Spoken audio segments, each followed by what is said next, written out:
600 पायऱ्या आहेत.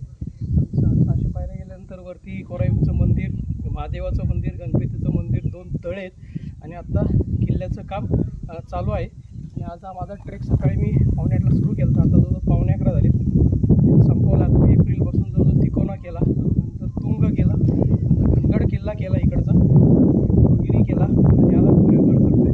आणि ह्याला जाण्यासाठी हे मावळातील हा पेठ शहापूर म्हणून गाव आहे, इथला रस्ता आहे. दुसरा रस्ता आहे तो अंबानी गाव, तो आंबे व्हॅली इकडनं आहे, तिकडनं कोण जात नाही आहे. मी सोलो ट्रेक केलेला आहे.